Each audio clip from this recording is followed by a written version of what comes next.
You're listening to Al Pastor, the show that helps you love God, love your neighbor, and eat more tacos. I'm your host, Pastor Brian. Welcome to the show. Well, hello. I want to welcome you to the podcast today. We're going to be covering Genesis 19, verses 23 through 38.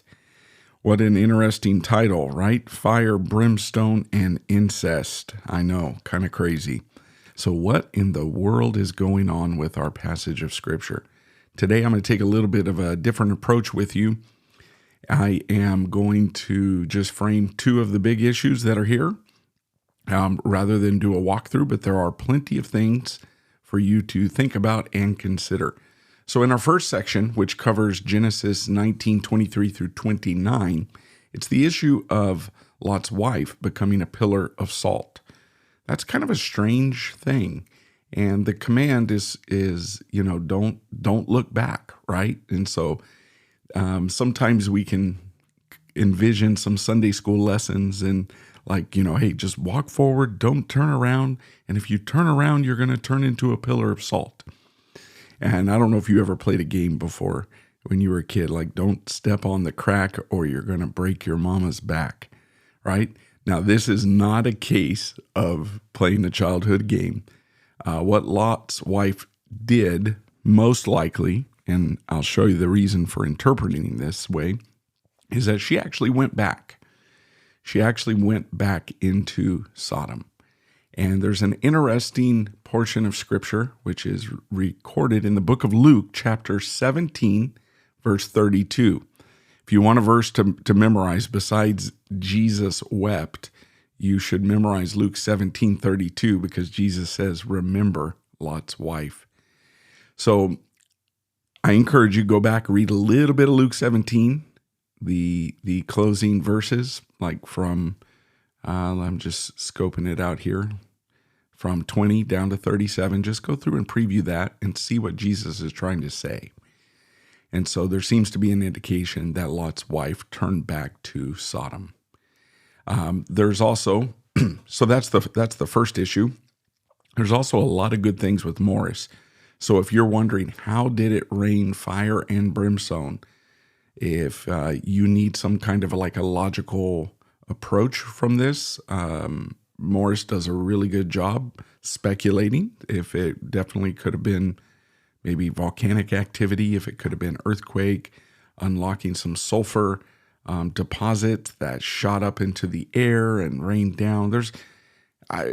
For me personally, it doesn't matter. I mean, if God said he rained meatballs, I'm going to say you did because you're God, right? However, Morris gives you a really good geological explanation behind that. So I'd encourage you to read Morris, the Genesis record, as he elaborates on that. Now, the next issue, let's get this out of the way. We've got a little bit of the fire and the brimstone, right? And now we have Lot and his daughters. What in the world is going on with this? Why did they do what they did? This is what I would call knowing just enough to get you into trouble. Okay, think about that. You know just enough about God, but you're not serving God. You know just enough to get you in trouble. This is the case. And so what I'm going to tell you, hold with a grain of salt, okay? I do believe this is the most likely case. I hold this loosely because it comes from extra biblical sources. But there is a tradition that starting with Adam and all the way down to Enoch, that they kept their records. And one of those is known as a stele. That is things that were written down. And so there are writings, and this is mentioned in one of the first century historians, a man by the name of Josephus.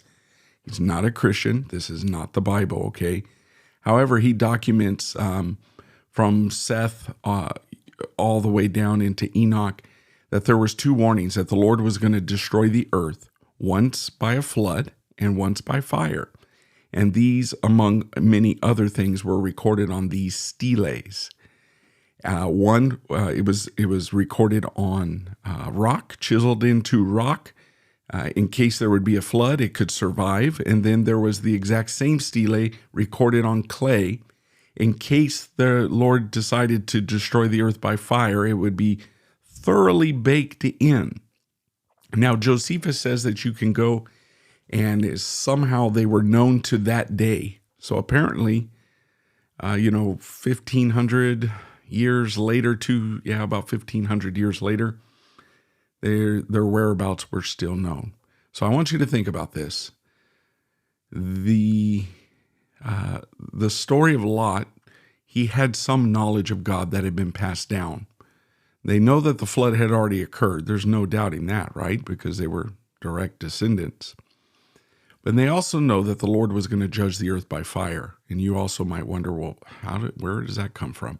Well, it's in the book of 2 Peter. Enoch prophesied about it. You can go see a little bit in the book of Jude. It's also in the book of Revelation. God will destroy the earth once again by fire. He will completely renovate it.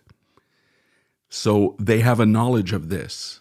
Now imagine what's happening as they are fleeing from Sodom. Okay, I want you to put yourself in the daughter's perspective.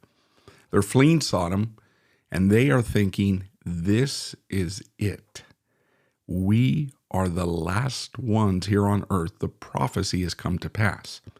Now, why am I saying, just enough to get you in trouble? Well, they're not living right. They shouldn't have been there in the first place. If they were where Abraham is, serving the Lord, although Abraham is not perfect, right? They would have had a better vantage point and they wouldn't have been in the mess in the first place.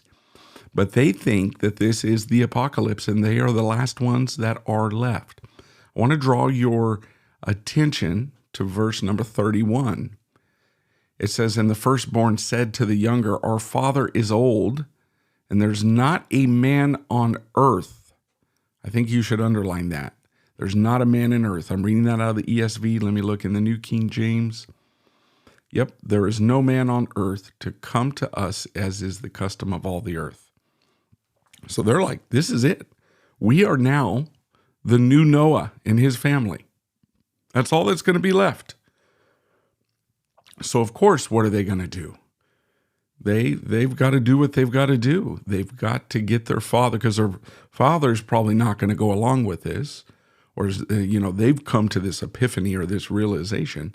So they've got to do what they've got to do. Now, this is not excusing by any means, but hopefully it could get you a little bit into the context.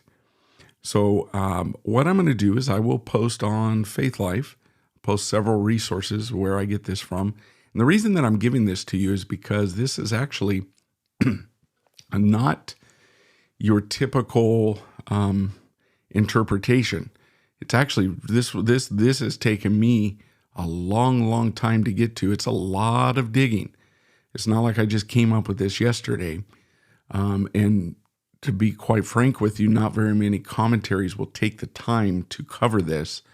They will really skim over this part and just say, hey, this is, and a lot of it is true. I'm not saying that it's unworthy. It's not necessary to go into some of the other commentators, but what they'll just say is that this is just a result of sin and the influence of Sodom. And while those things are certainly true, we don't deny that. There's more to the story with this. So I hope that helps you a little bit on making some sense. And that's gonna wrap up this episode. Keep in mind the last few verses. We need to see the result of this. Although this was definitely sin, right? Not God's plan, not God's will. There's a result, and we're going to see Moab and we're going to see Ammon. And as we go through the Torah this year, you're going to see these two nations that come as a result come against Israel, the Moabites. So super, super interesting. So please, Luke 17, 32, remember Lot's wife. Remember Lot's wife. We can't go back. We cannot go back to Sodom. All right, if you've got any other questions or things that are kind of burning within you, I know I didn't cover everything. If there's something I can pray with you about, please let me know. And we'll see you on the next episode.